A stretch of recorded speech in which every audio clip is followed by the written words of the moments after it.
Hey, Alex Jason with another episode of the Now to Next podcast. I'm calling this podcast episode The Embodiment Gap, why AI adoption was never the goal. And I'll explain why in a few minutes. But if you're interested in AI adoption, if you're worried about this topic in your organizations, this episode's for you. So I spent most of February, I'm recording this early March, first week in March. Spent most of February in literally back to back conversations with clients, analysts, vendors, heads of HR, heads of IT, transformation leads. And basically, I was hearing the same thing over and over, just with kind of different spins on it based on the roles. And then I started doing some research this weekend in a number of different reports, and they kind of confirmed everything that I've been seeing. So I really, really wanted to record this. Only 1 in 50 AI initiatives are delivering what people are calling transformative value. Transformative value. Now, that's not like spell check, it's true transformation, true radical change. So I started thinking about that. People are pouring billions of dollars into AI. People are showing up at work every day using these tools, and 98% of the time, nothing's changing. The P&L is not changing, the culture is not changing, the way decisions get made isn't changing. There's people prompting. There's some more dashboards. There's more usage reports that say, look, people are using this, but we're not seeing the value. So it got me thinking that maybe we've been measuring the wrong thing. And today, in early March, I want to talk about why I think that is and where organizations are getting this right and where they're kind of thinking differently. So the data that I'm working from as I start to talk about this is from a lot of different places. First of all, McKinsey published a big report on March 1st. Forrester put out a bunch of findings in February. HBR has a two-part piece running in March and April issue. The Journal of Accountancy put out a piece on March 1st that I think is one of the most underrated reads of the year so far, and we'll make sure we put that in the notes. And then Gartner published some governance research. What struck me about reading all of these things was how they mapped to what I've been seeing in conversations, what the clients were telling me, and then the research confirmed it. So we are at March 1st, 2026, an inflection point, I think. And the clearest signal is that most organizations are conflating three topics: using AI, adopting AI, and what I'd call embodying AI. So using AI, adopting AI, and embodying AI. Now, those sound like points, like on a spectrum, but they're actually not. They're completely different. And almost every organization I see is stuck kind of at level one while thinking about measuring level two and claiming that they're heading for level three. And the cost of that is trust, lots of money, lots of lost productivity, lots of stalled transformations, and a lot of execs sitting in boardrooms asking why investments aren't showing up in the numbers. So let me break this down, and I hope this is helpful, and I hope you'll share it. So here's what the numbers say from this research, and I jotted a bunch of these down, so apologize that there's a lot of numbers here. According to Forrester, 62% of consumers engage with Gen AI on a weekly basis. Personally, that's on their own time. They're using ChatGPT, Claude, Gemini, Copilot, whatever they're using at home to plan vacations, research symptoms. You've done it. Write cover letters, debug their kid's science project. They're using it constantly and they're getting good at it. Now, when we flip to the workplace, only 26% of US workers use AI frequently at work. And that at least a few times a year number from Forrester, 46%. at least a few times a year, which sounds decent until you start to realize that a few times a year is not adoption. It might be curiosity.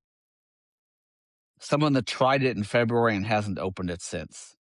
So you've got a person who's fluent and comfortable using AI on a Tuesday night at home, and then on Wednesday morning at work, they're not using it. Why? And I think that's the question that we need to kind of obsess over. Now, BCG, they put out a 2026 AI at Work research report that gave this a name that I think is going to stick. They called it the silicon ceiling. Now, that sounds techie, but think about it for a second. Employees hitting a wall where only half are using AI tools on a regular basis, even as executives are reporting broad deployment. The ceiling isn't the tech. The ceiling is everything around the tech. And then if you look at McKinsey, their data shows that only 13% of organizations reported a positive EBITDA impact from AI. 13%. So you can't look at those numbers together and conclude this is a tech problem. The tech works. People are clearly capable of using it. Once again, this isn't a tech problem, it's a people problem. So let's talk about this adoption embodiment and what we're actually aiming for. So, this Journal of Accountancy piece that I mentioned from March 1st introduces framing that I think is going to stick around. And they talk about this as becoming with AI rather than using AI. Becoming with AI. And I love that phrase because it points to something that's adoption doesn't capture. Adoption is transactional. It's a transactional frame. You adopt a tool, you pick it up, you use it, you put it down. The assumption is that the tool is separate from you, and the question is just whether you're engaging with it enough. But becoming with AI is to me pointing at something different. It's pointing at what I like to call embodiment. Adoption is using AI. Embodiment is becoming better because of it. Let me say that again. Adoption is using AI. Embodiment is becoming better because of it. Every organization, or most organizations, I'm sorry, are chasing the first one, but almost none of them at this moment are designing for the second. Now, uh, think about how professionals develop mastery in fields. And I was thinking about this a lot. A great doctor or a surgeon doesn't adopt their instruments. A great executive doesn't adopt their decision making instincts. Those things become a part of how they think. It's not a separate step in a workflow. The tool and the people develop together, shaping each other. That's to me, you guys, embodiment. And it's a completely different goal than adoption. The measurement problem flows directly from this distinction, I think. And it's one of the most consistent things I heard throughout all of January and February. I literally had this conversation at least a dozen times where a leader shows me their AI dashboard, proud of the numbers going up, and I say, what got better? And then they pause because they're tracking everything except that about what got better. Right now, almost every organization I talk to is measuring usage, seat activations, prompts submitted, ideas submitted, logins per week. Those are metrics that feel good because they go up, but they don't tell you whether any of those interactions improved anything. Did they improve a decision? Did they shorten a cycle? Did they help someone see something they wouldn't have seen otherwise? There's also, in my opinion, a stage between adoption and embodiment that I'm not sure there's good language for yet. And I think that's part of why organizations get stuck. You can have AI consistently integrated into your workflow, meaning people are using it regularly. They're getting some value without it ever being internalized into judgment. That middle zone is where I think most organizations are right now. And the question to me that's worth asking is what it takes to move through that rather than settle there. The settling, the settling to me is the ceiling that's dangerous. The Journal of Accountancy piece is essentially saying stop counting prompts and start assessing whether people are asking better questions. That's a much harder metric to build. But to me, it's the one that's going to determine whether you're moving towards embodiment or whether you're just kind of accumulating usage stats. Now, when we think about this psychological concept of this and why I think it's the most important, it's where I want to spend some time here real quickly with you guys. Vendors are telling me over and over again that their enterprise deals were stalling after initial rollout and they couldn't figure out why. CXOs were telling me that employees were asking for more AI training, but disengaging from the tools that they already had. And analysts are pointing at the same kind of pattern in every sector. Harvard Business Review's March April research identifies three psychological needs that, when unmet, cause adoption to collapse: competence, autonomy, and relatedness. Competence, autonomy, and relatedness. Now, those three come from what they call self determination theory, which has a lot of research behind it, but it maps to almost perfectly what I'm seeing with these AI rollouts right now. Let's start with competence. People need to feel like they can actually do this. Most enterprise AI deployments are treating rollout as training. You get a login, a 45-minute training class, maybe an FAQ, and then you're on your own. That's not competence, you guys. That's hoping people will figure it out. If someone tries an AI tool twice, gets mediocre results, and doesn't have the skills or support to improve, they stop trying. That's not resistance to AI.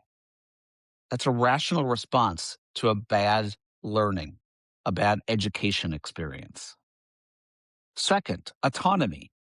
People need to feel like they have a choice in how they use these tools. If your AI strategy includes monitoring every prompt your employees submit to measure productivity, you're not building adoption, you're building resentment. I love HBR's term here. They use bossware for these surveillance heavy approaches. And the data is pretty clear on this, that psychological safety is one of the biggest predictors of whether someone will actually try new things at work. Fear of judgment doesn't produce learning. Fear of learning doesn't produce learning, it produces compliance, theatrics, where people use the tool just enough to hit whatever metric they think they need. So that's competence, that's autonomy. And let's talk about relatedness. People need to feel connected to a community of practice around these tools, around this new way of working. They need to see their peers working in ways that they haven't seen before that drive value. They need managers and leaders who are visibly engaging with AI themselves, not mandating it. As part of this McKinsey data, I think this was fascinating. In what they call future built companies, 88% of managers actively use AI. In laggard organizations, it's 25%. 88% to 25%. To me, that gap in manager behavior is one of the strongest things, is what's going to drive embodiment. So those three things together are why the personal versus work usage gap exists in my mind.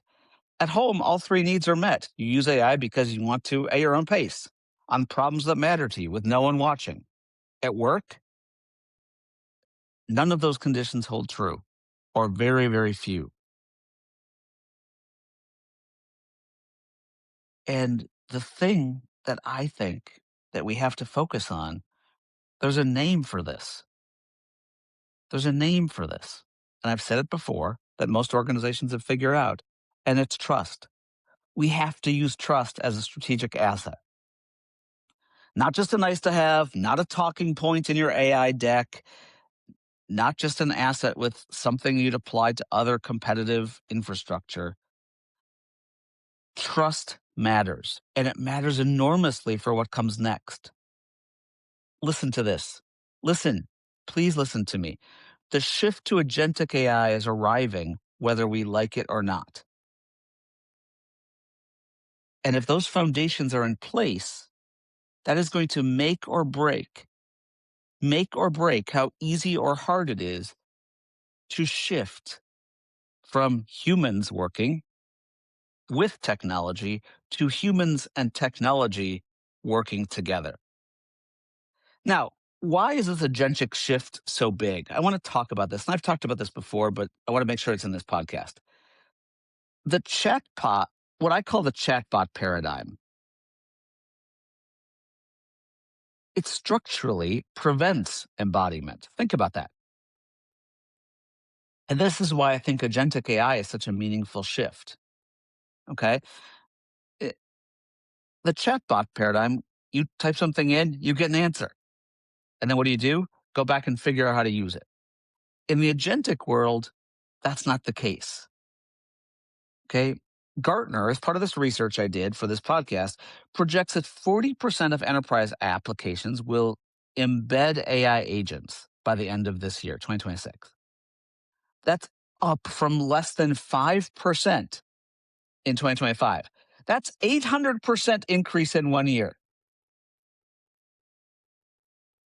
So whether your org has thought through what that means or not, agents are being wired into the systems that you use every single day.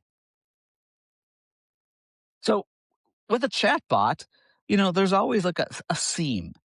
You have a thought, you go to a chatbot, you type something, you get a response, then you go back to what you were doing. The context switch is always there as long as that seam is there. The seam. AI stays in the tool I consult category rather than being part of how I work category.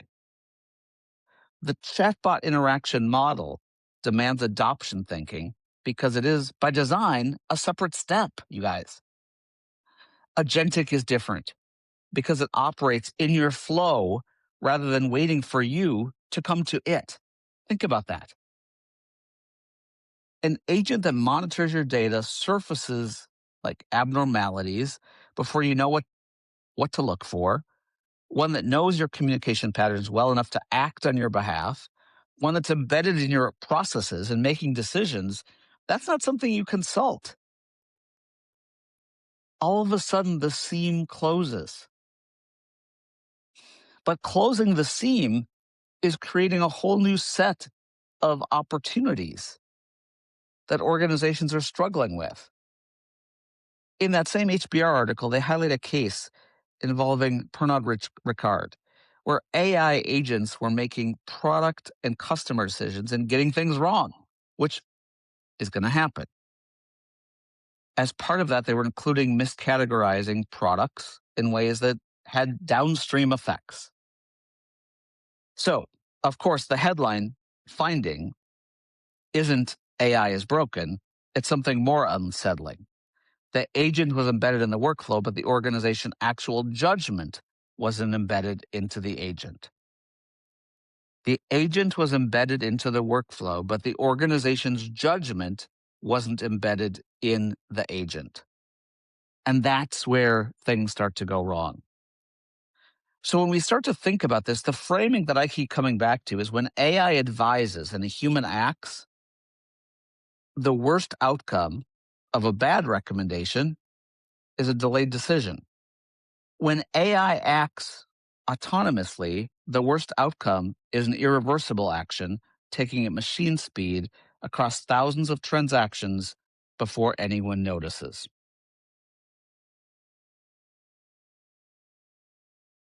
In the first sense, AI advises and the human acts.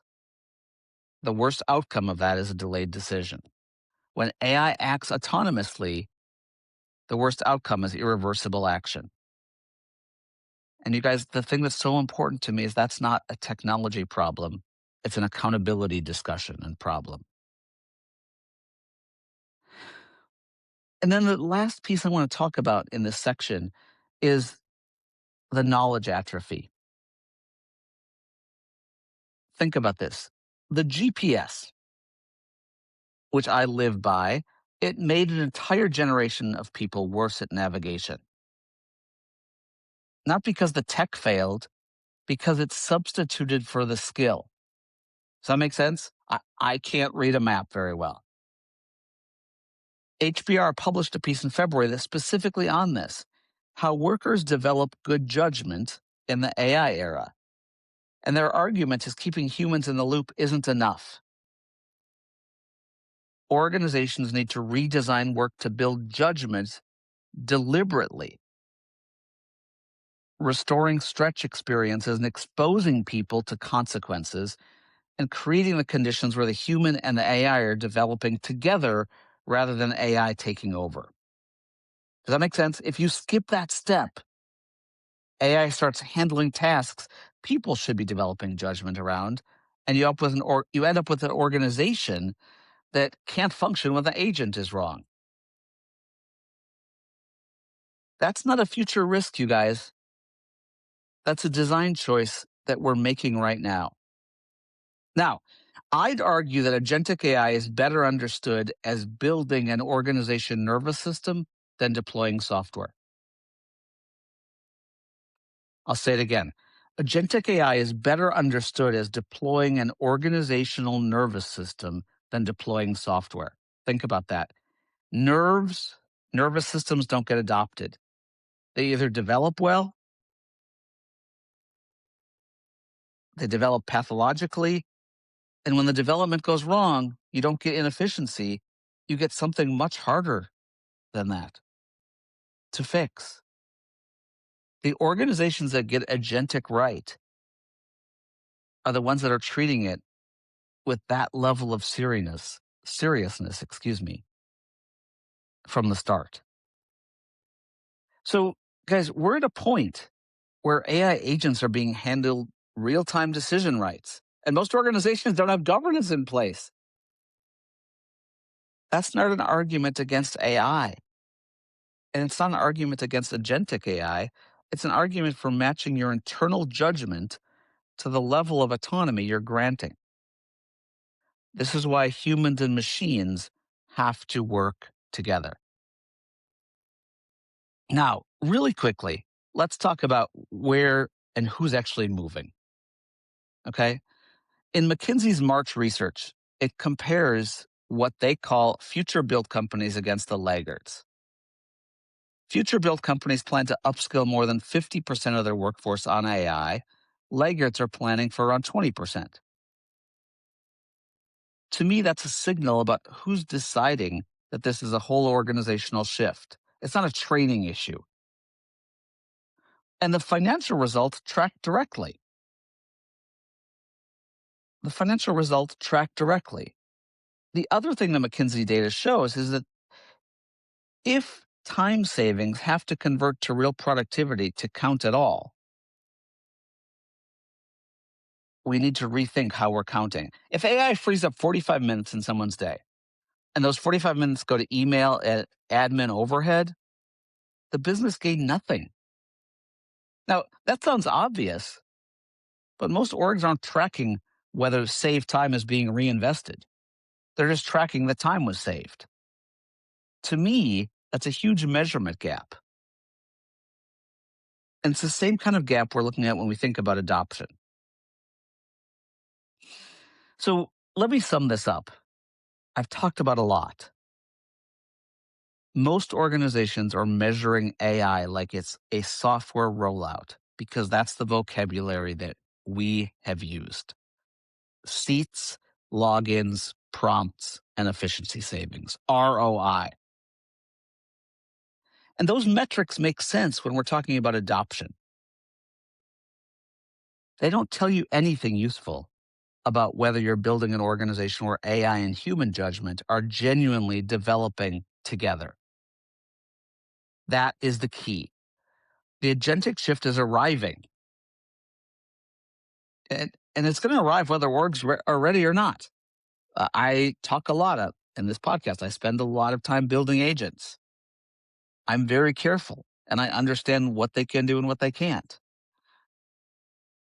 I've built trust, but the orgs that haven't built that psychological safety, they haven't addressed the competence gap.